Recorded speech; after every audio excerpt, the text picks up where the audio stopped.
In the weeks that followed, the tiny apartment became a world of its own, revolving entirely around the needs of the newborns. Vera experienced a kind of exhaustion she never knew existed. Nights and days blurred together in a circle of feeding, changing diapers, rocking crying babies, and grabbing whatever sleep she could in between. Susan had taken a short time leave from work immediately after the birth to help out. Even when she returned to her job at the boutique, she would hurry home during her lunch break to check on Vera and the twins. And she would come home right after closing up shop to relieve Vera for a bit. Despite the endless fatigue, there were moments of pure sweetness that kept Vera going. The way her son would wrap his tiny fingers around her pinky while feeding, or the soft contented sigh her daughter would make after being changed and swaddled. Susan proved to be a natural with the babies. She would sing little lullabies in Yoruba and English to calm them, or carry them two at a time, one propped on each shoulder, pacing the floor until both fall asleep. But as the initial rush of maternal protectiveness met the harsh reality of infant care, Vera found herself struggling emotionally. She was still a child in many ways herself, and now she had two other humans entirely dependent on her for survival. It was overwhelming. One afternoon, about a month after the twins' birth, Susan came home to find the apartment silent, too silent. She hurried inside, worried something might be wrong. She found Vera sitting on the edge of the bed, staring blankly at the wall. The twins were asleep in their crib. "Vera, are you okay?" Susan asked carefully. She had noticed over the past week that Vera had grown quieter, her smiles rarer. It wasn't uncommon, postpartum blues, the midwife had warned. And given all of Vera's other stresses, Susan had been keeping a close eye on her friend. Vera turned her head slowly. Her eyes were red, as if she had been crying. "They finally slept," she said in a dull voice. "After crying for 3 hours straight, I tried everything and they just wouldn't stop." Susan sat down beside her and put an arm around her shoulders. "Newborns are like that, unfortunately. Sometimes they just cry. It doesn't mean you are doing anything wrong." Vera let out a shaky sigh. "It's not just the crying. I I don't think I can handle this, Susan." Alarmed, Susan drew back to study her face. "Don't say that. You're doing great." "No, I'm not." Vera cut her off, her voice trembling. "You're doing great. You're practically carrying all of us. I'm just I'm just a burden." Tears filled her eyes. "That's not true. And you know it," Susan chatted gently. "You are their mother. You are the reason those babies are even alive and healthy. And you are not a burden to me." Vera shook her head. Tears now slipped down her cheeks. "I can't even calm my own children without your help. They cry and cry, and I feel like I'm a failure. And then I think if I hadn't been selfish and stupid, they wouldn't even be in this situation. Born to a mother who can provide for them, a father who doesn't want them, grandparents who may never acknowledge them. What kind of life did I bring them into?" Susan felt a pang in her chest. She wished she had answers that could magically make everything better, but she didn't. All she could do was offer comfort. She hugged Vera tightly. "They are alive and they have love. That's what matters right now. Babies don't need riches or a perfect life. They just need love, food, and shelter. we are giving them that. Vera cried into Susan's shoulder. But for how long? You can barely afford formula and diapers. Your paycheck is stretched thin and I have nothing. I hate being dependent on you. If something happened to you or your job, she broke off, her mind clearly spiraling into a dark what ifs. Hey, Susan said, pulling back to look Vera in the eyes. Look at me. We will figure it out, one day at a time. God has gotten us this far. The babies are healthy and growing. I still have my job, and Ada even sent some money last week because I told her a bit about the situation. You told Ada? Vera asked, eyes widening with embarrassment. I had to explain why I needed money, Susan said. Don't worry. She won't tell anyone. She was shocked, of course, but she agreed we are doing the right thing by taking care of the twins. She's going to try to send something whenever she can. Vera bit her lip, guilt crossing her face. I'm sorry you have to involve your family in my mess. Our mess, Susan corrected. I'm in this with you, all the way.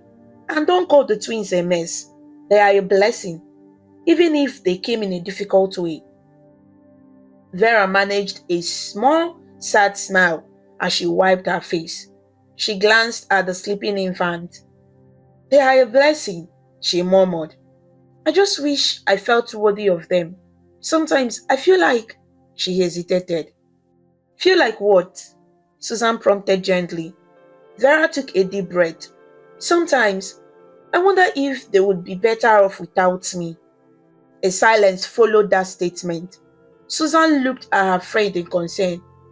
What do you mean by that? Vera kept her eyes on the crib. I mean, I love them, Susan. I do.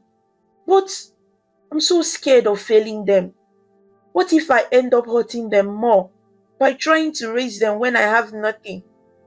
What if someone else, someone who actually has money and stability, could give them a better life?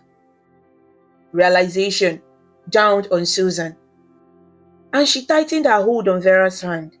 Vera, if you're thinking what I suspect, please stop. You are their mother. They need you. No one will love them like you do. But Vera's mind seemed to be elsewhere. My aunt in Abuja is wealthy, she said quietly. I haven't talked to her in years, but maybe she would take them in if I begged. Or maybe even, she swallowed hard, maybe even an orphanage or one of those foreign adoption agencies. Stop it, Susan said, more forcefully than she intended. She grasped Vera by the shoulders. Don't talk like that. You are just tired and overwhelmed. I know it's unimaginably hard right now, but it will get better. You'll find a way. These children belong with you, with us. Vera broke down again, hiding her face. Susan held her, rocking gently until the storm of sobs subsided. They didn't speak further on that topic, but Susan's heart remained heavy with worry. A few days later, Susan had to work a double shift at the boutique because a co-worker fell ill. She hated to leave Vera alone for so long, but Vera insisted she would manage and urged Susan not to worry. It was a quiet day, and the babies had been relatively calm in the morning. As evening fell, rain began to patter outside. A gentle shower, quite unlike the earlier tempest during the twins' birth. Susan rushed home the moment she was done, a bad feeling nagging at her. She had tried calling during the day but got no answer. Likely, Vera was just too occupied, she told herself. When she arrived at the apartment compound, the drizzle making her shiver, she immediately noticed something was off. The door to her flat was slightly ajar. Heart pounding, Susan pushed it open. Vera, she called, stepping inside. The lights were off, but a lantern burned on the table. She saw the crib in the corner and it was empty. A cold wave of panic swept through her. No babies and no sign of Vera. The apartment was disturbingly neat. The usual clutter of baby bottles, blankets, and diapers had been tidied. The quiet was deafening. On the table next to the lantern, Susan's eyes caught a piece of paper, a note held down by a small stuffed toy. With shaking hands, she picked it up and read in Vera's handwriting. I'm sorry, I can't do it. I know you will take care of them and give them what I can't. Forgive me, Susan. For a moment, Susan just stood there, the note fluttering in her hand. She had feared this, deep down, but to see it come true was a punch to the gut. Oh God, Vera, what have you done? She whispered. She dashed out the door, eyes scanning desperately. A neighbor passing by with an umbrella paused, seeing Susan's distress. Did you see Vera?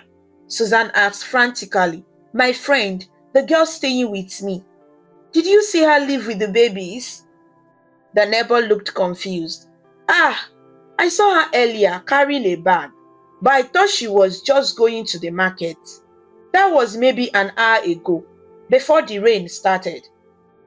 Susan didn't wait for more. An hour. Vera had been gone an hour. Anything could have happened in that time. She ran down the lane, her mind racing. Where would Vera go? Then she remembered. Vera had no family here. She had nowhere else, unless she truly meant to abandon them to Susan. But if that were the case, why not just leave them in the apartment knowing Susan would return? Unless Vera wanted to disappear completely, ensuring no one could try to convince her to come back. The thought made Susan's blood run cold. She imagined her friend, desperate and not thinking clearly, doing something irreversible.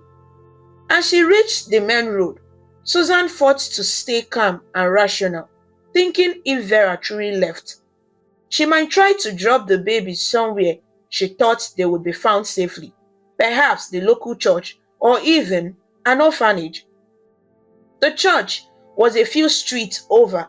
Susan immediately turned in that direction, sprinting as fast as she could. The drizzle had eased, but puddles splashed under her feet. Out of breath, she reached the small Catholic church. It was mostly dark, only a security light on. She hurried to the front steps, calling out softly in case someone was around. No sign of anyone, no babies.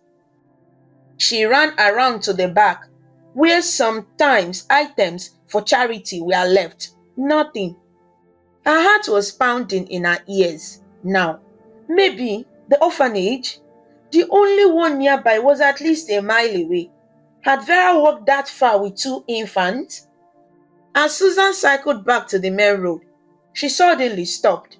Down an alley to her left, near the large communal waste bins, she heard something, a faint cry. Her breath caught. She turned and slowly walked toward the sound. Between two tall green dumpsters, in the dim glow of a distant street lamp, she saw a bundle on the ground. The cry came again, soft, weak. Susan moved as if in a trance, her feet splashing through muddy puddles. She knelt down next to the bundle and carefully peeled back the edges of a familiar blanket. Her heart nearly burst at the sight. Two tiny faces, scrunched and red from crying. The twins. They were alive and screaming, but starting to fall quiet from exhaustion or the chill of the rainy air. Jesus, Mary and Joseph! Susan breathed, tears immediately flooding her eyes. She lifted both infants into her arms, wrapping the blankets around them tightly to warm them. They felt a bit cold, but otherwise unharmed. One of them opened his eyes, a dark trusting gaze, and let out a weak wail. The other sucked fretfully on her fist. I'm here, Susan soothed. kissing each of their foreheads despite the grim around. Auntie Susan is here. Oh, my precious babies. Relief and fury welled within her. Relief that she had found them in time, fury and disbelief that Vera had actually left them here like trash. Cradling the twins securely, Susan rose and backed out of the alley. She looked around, half expecting to see Vera lurking somewhere in remorse. But the alley was empty except for a stray cat that darted behind a bee.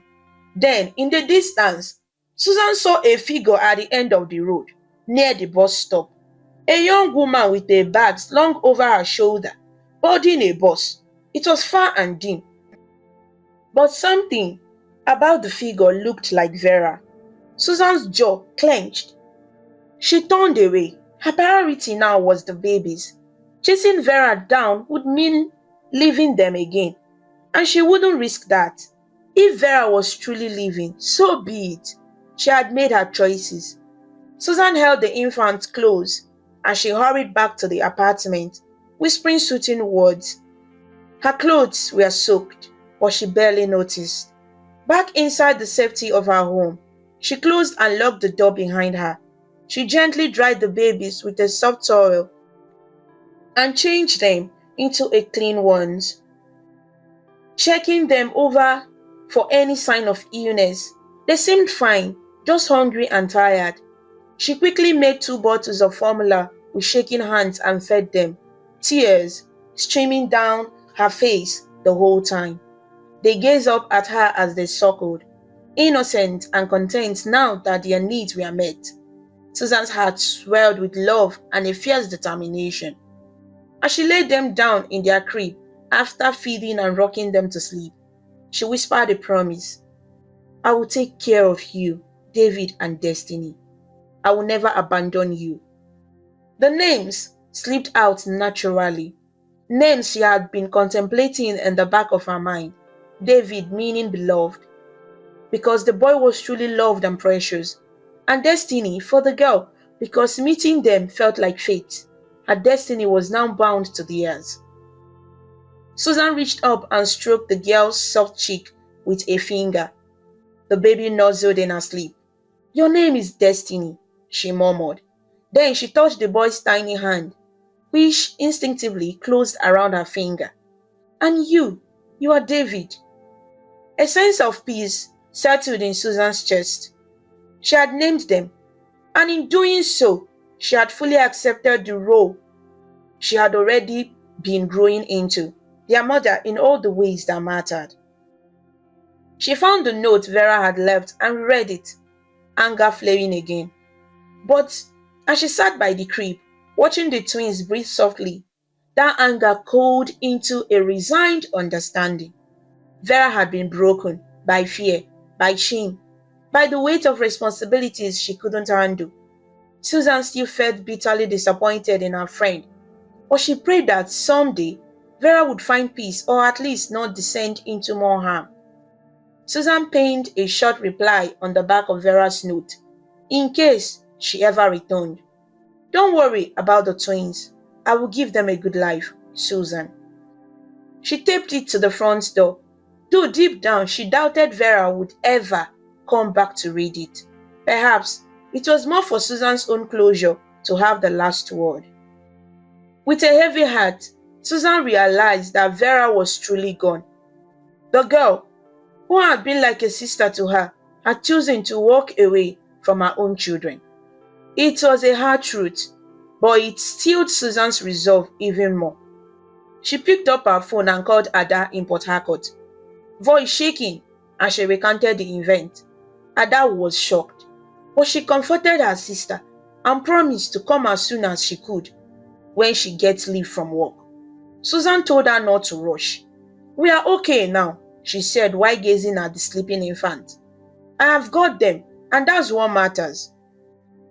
That night, as thunder rumbled faintly in the distance and the rain tapered off, Susan stayed up sitting on the couch, watching over David and Destiny. She didn't sleep a wink. She was grieving the loss of her friend.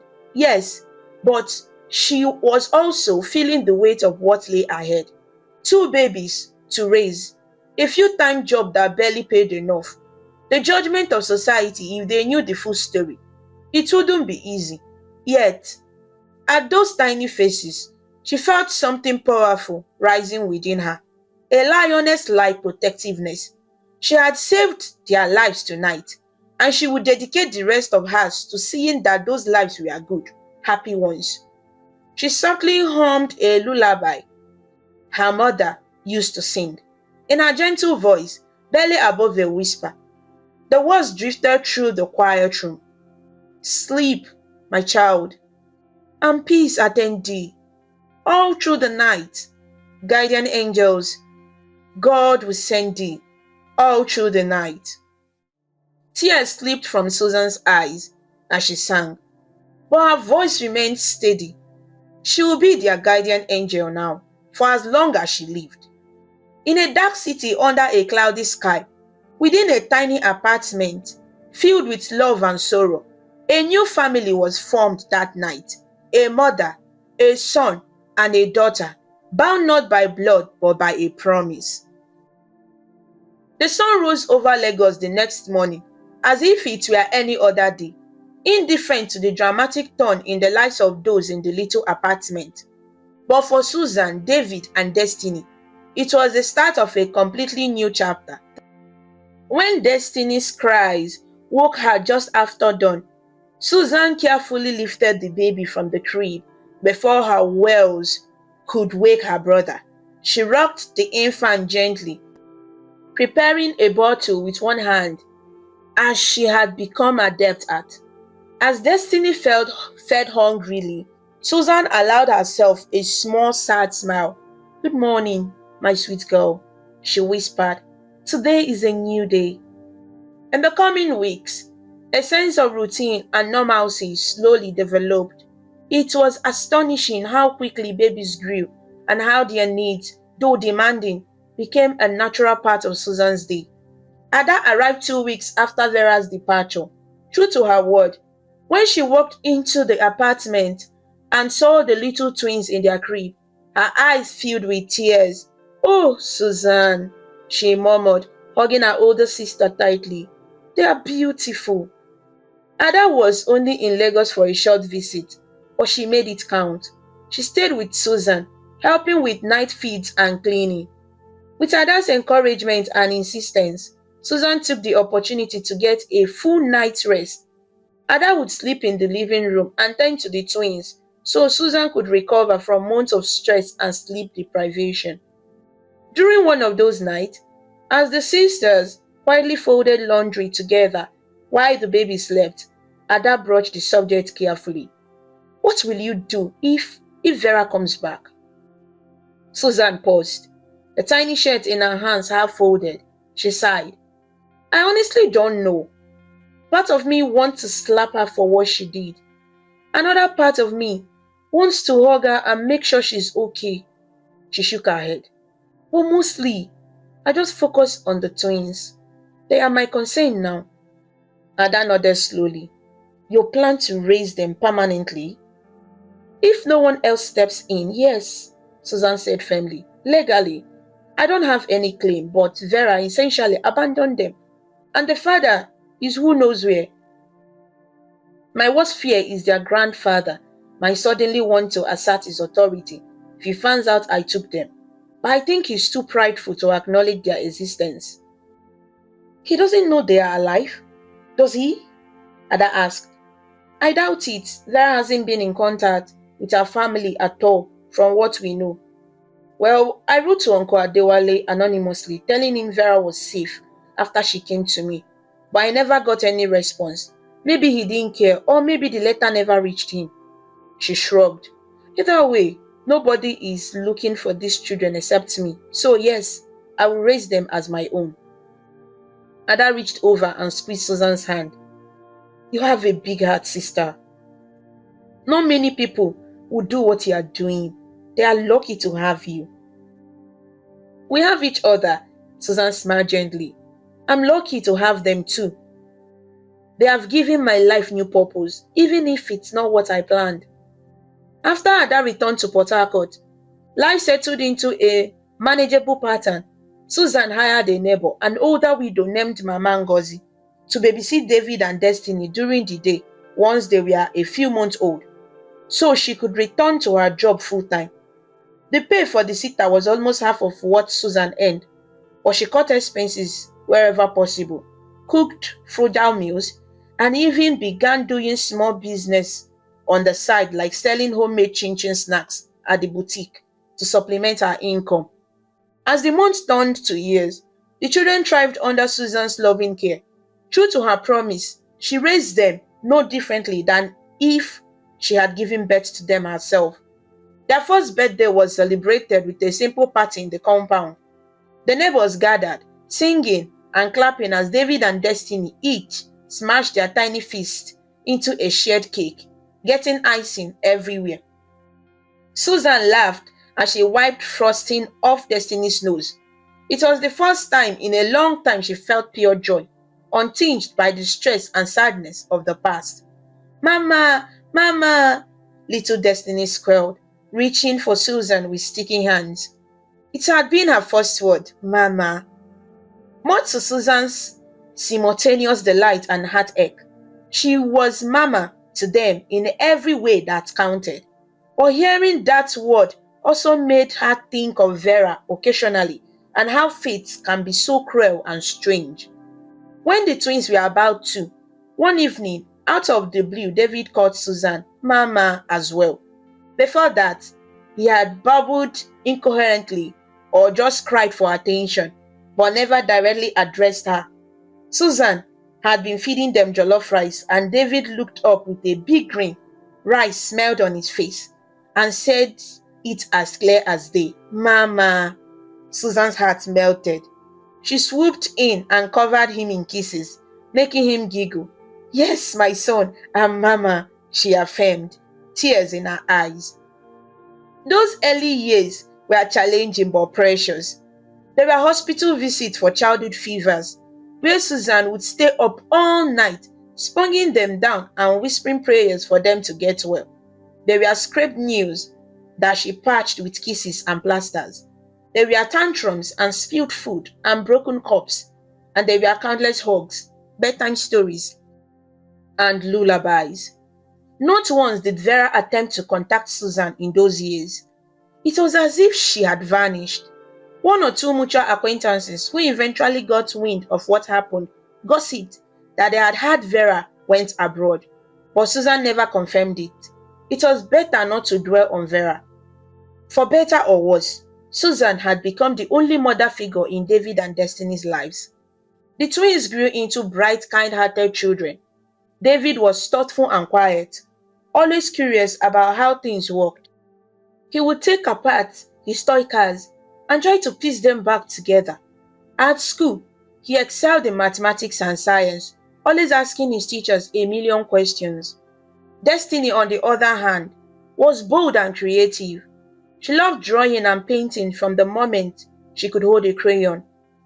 The walls of their small apartment became adorned with her colorful sketches, stick figures of their little family, crayon houses and flowers, and later more elaborate drawings of the Lagos skyline with the lagoon and bridges she saw in magazines. One evening, when the twins were about 8 years old, Susan sat with them at the table, helping them with their homework by candlelight.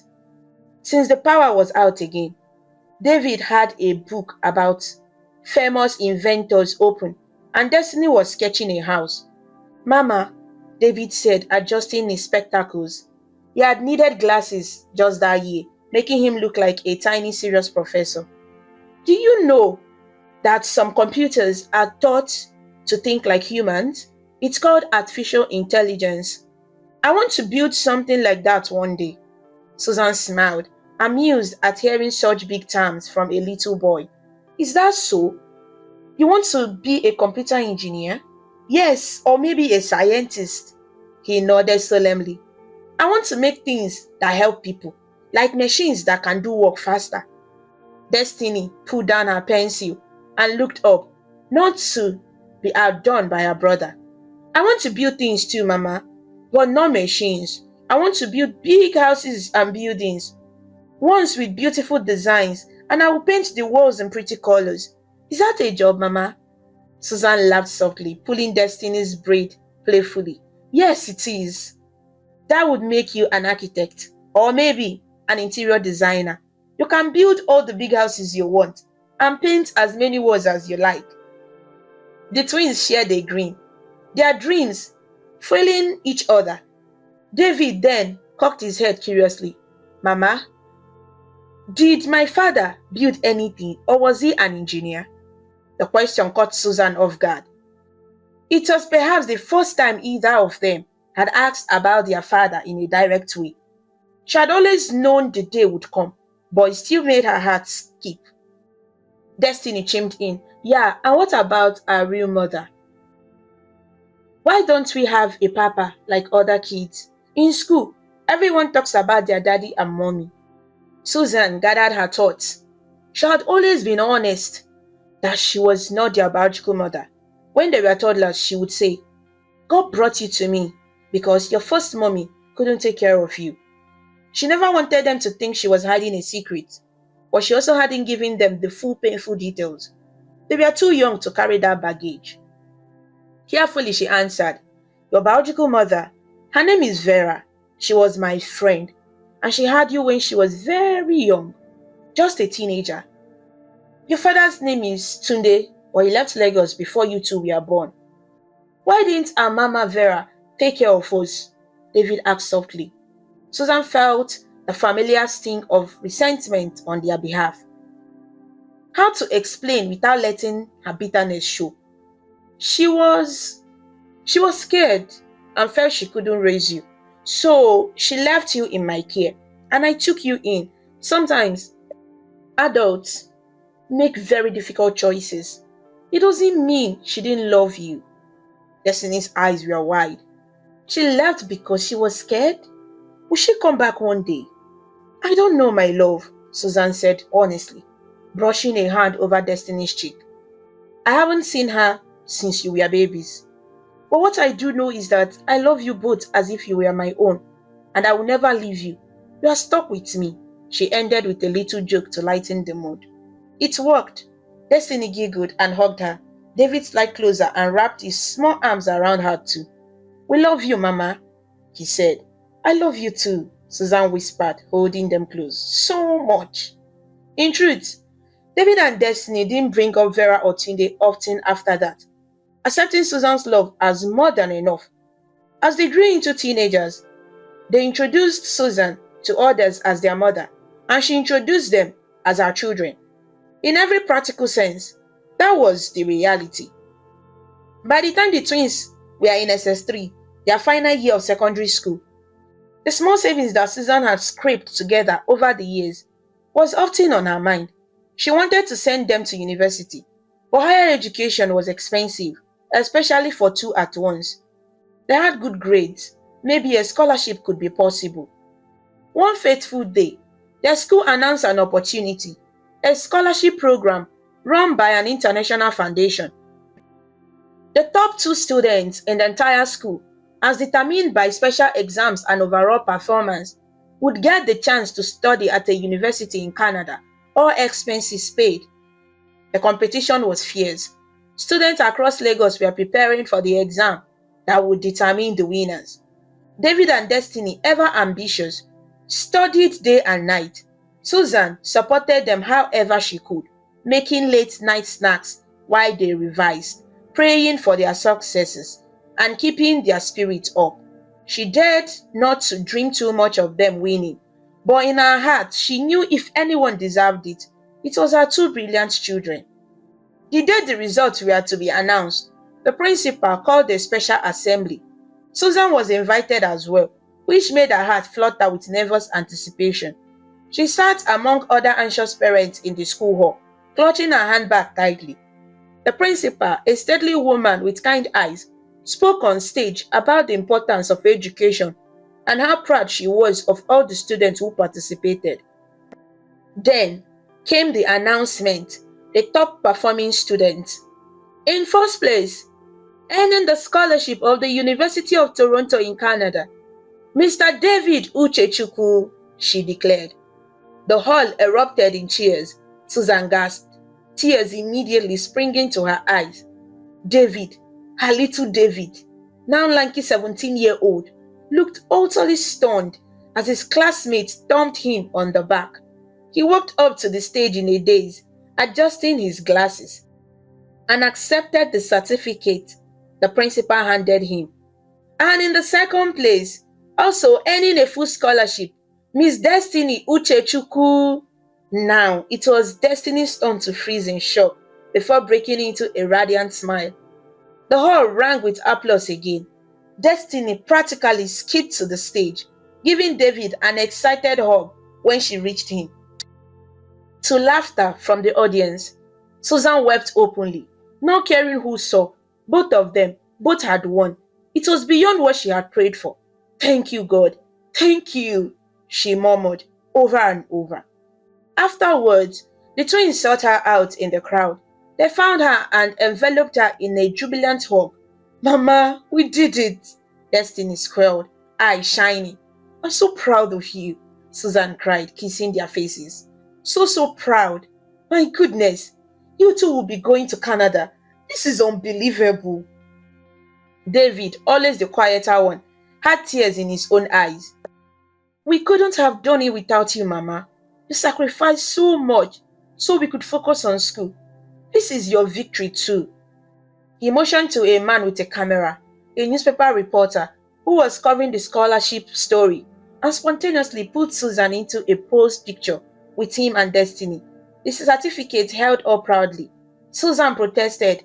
She looked a mess from crying, but the kids insisted. The cameraman smiled at the obvious love and snapped the photo. The headline in the local newspaper a week later read, Twins win scholarships abroad. Proud mother shares her joy. The story talked about David and Destiny's achievements and mentioned Susan by name as their mother. She was thankful no mention of their birth circumstances was made. The journalist likely didn't know, and it wasn't relevant to their success.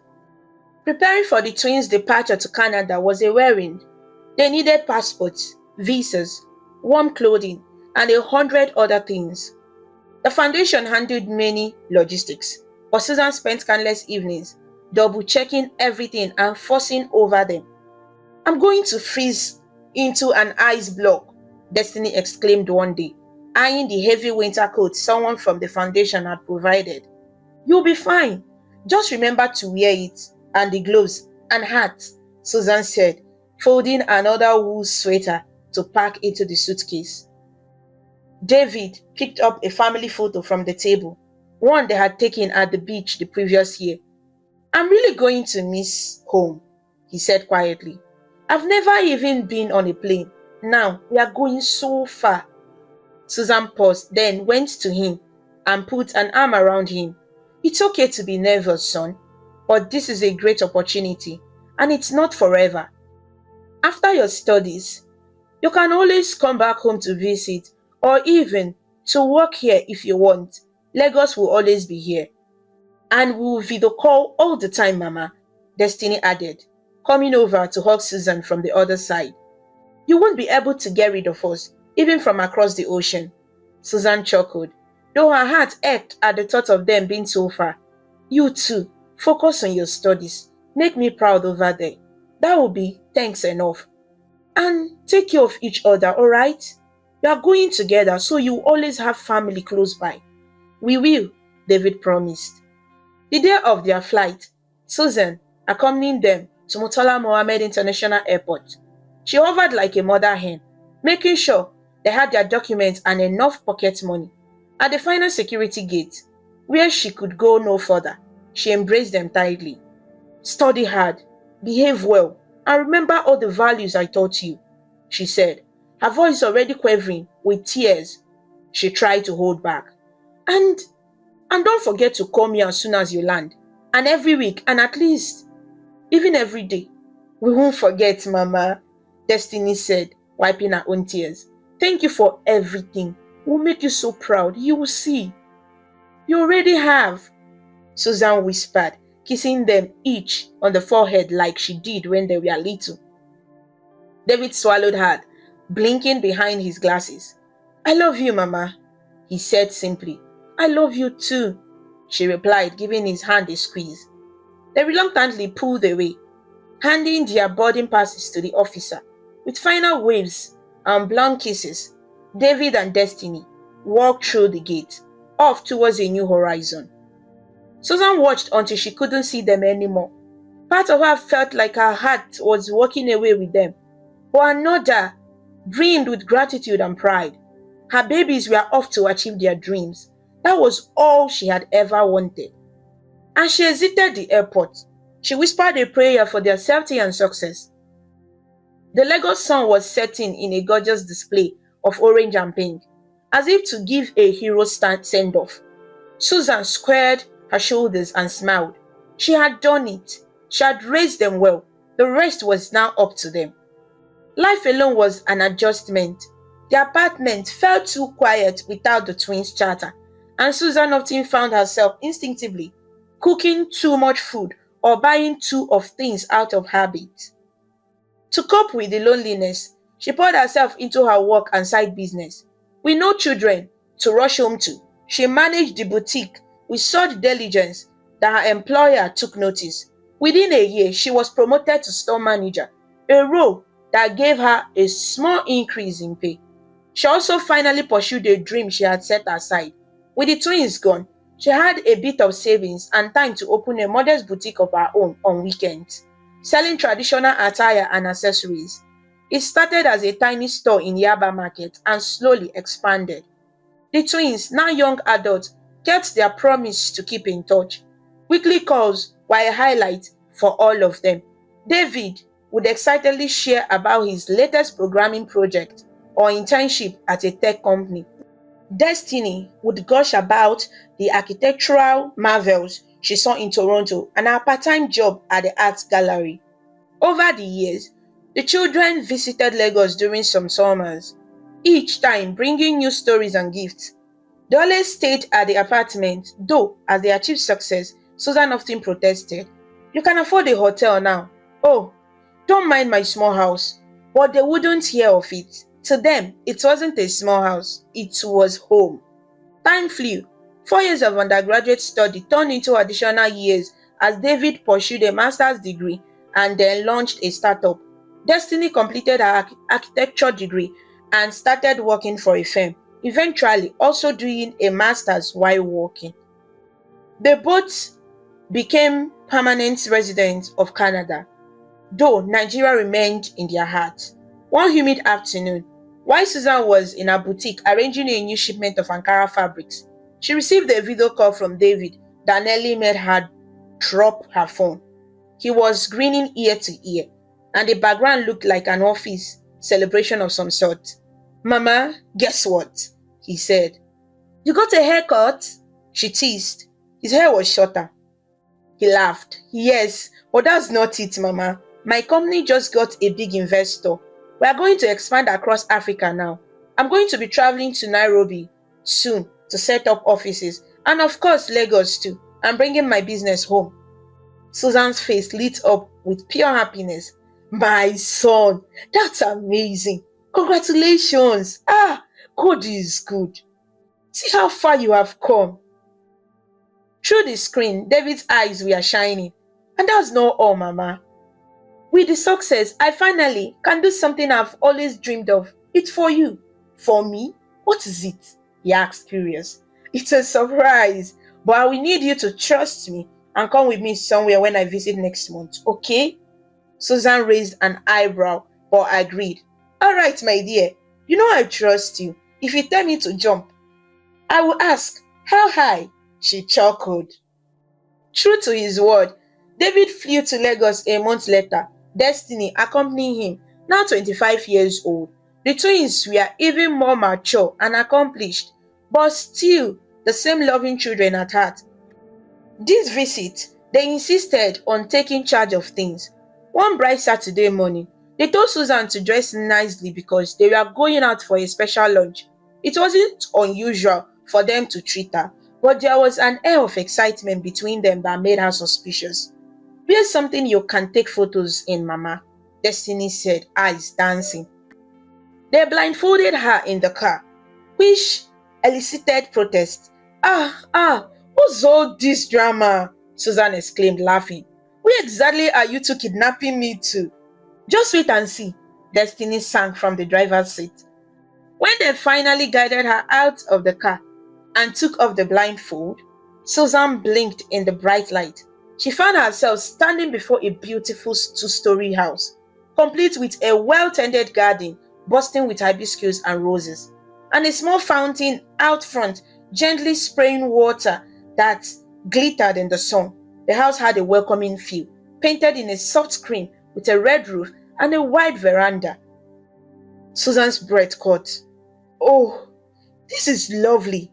Are we visiting someone?" David and Destiny exchanged a grin. David handed her a shiny new key. "Not visiting," he said. "This is your house, Mama. It's yours." For a moment, the words didn't register. Susan looked at the key in her hand, then at the house, then back at her children. "Mine? What do you mean mine? How?" "We bought it," Destiny squealed, unable to contain her excitement. "It's a gift to you. You have worked so hard all your life, Mama. You deserve to live somewhere comfortable, somewhere that is yours." Susan's jaw fell open. She nearly dropped the key. You what? No, this is too much now. This house," she looked at it again. It was clearly in an upscale area, Victoria Island, she let her land. "This must have cost a fortune. I can't accept." David gently put an arm around her.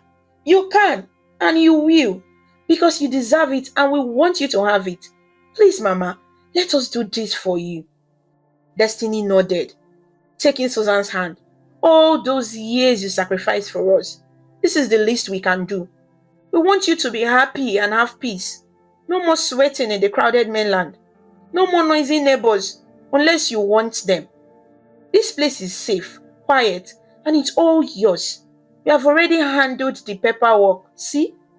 He pointed to an envelope David was holding. Indeed, inside were documents, titled deeds in Susan's name. Overcome with emotion, Susan began to sob. But these were not tears of sorrow. They were tears of joy and disbelief. She sank to her knees on the driveway, covering her face. "My God, is this really happening?" The twins knelt with her, each hugging her. "Thank you, Mama," they both said earnestly. She looked at them through tears. "What are you thanking me for? I should be the one thanking you. This is like a dream," she then added with a shaky laugh. "Well, please, next time you surprise me, don't blindfold me like some old Nollywood movie villain, eh?" They all laughed, the tension breaking. A security guard emerged from the gatehouse, smiling at the reunion. He introduced himself as John. The twins had already hired him to watch the property. Inside, the house was even more beautiful. They had furnished it with a mix of modern and comfortable peace. There was a plush sofa set in the living room, and on the wall hung large frame photographs, family pictures from over the years. One was that newspaper photo of the three of them at the scholarship ceremony. Another was from Destiny's graduation, and yet another from a recent Christmas. The tour of the house left Susan speechless. At every turn, a fully equipped kitchen. "I can finally use that oven I always wanted," she exclaimed. A master bedroom with an ensuite bathroom. "This tub is big enough to swim in. 2 guest rooms for when we visit, or maybe when you remarry," Destiny teased, making Susan swat her playfully. And best of all, a balcony that overlooked the Atlantic Ocean in the distance. Susan stood on that balcony, ocean breeze on her face, and felt a sense of fulfillment wash over her. She had not lived an easy life, but moments like this made every hardship worth it. That night, they christened the house with a small party. Ada traveled from Port Harcourt to join, and a few close friends and neighbors from the old community came to see Susan's new place and celebrate. There was jollof rice, pepper soup, fried plantain, and drinks. Laughter and music filled the home, giving it a warm first memory. Everyone wanted to hear the story of how the twins pulled off the surprise, and they gladly shared about house hunting and pooling their resources. Destiny has secretly invested some of her salary into Davy's company, so they both benefited from its success. Amidst the celebration, Susan found a quiet moment to step aside and just observe. She watched David animatedly discussing something with Ada and her husband, and Destiny showing her sketchbook of new building designs to a friend. They were happy, confident, and surrounded by love. Susan whispered a prayer of thanks. She thought about the road that had led here, the sorrow of Vera's abandonment, the enormous challenges of single parenthood, the lean years, the doubts and fears, and yet, here they were, by God's grace and a lot of hard work, here they were. It felt like a fairy tale ending. Though life, of course, would continue with its ups and downs, but she allowed herself to bask in the triumph of that moment. Little did anyone know that soon fate would bring a figure from their past back into their lives, and another emotion chapter would unfold.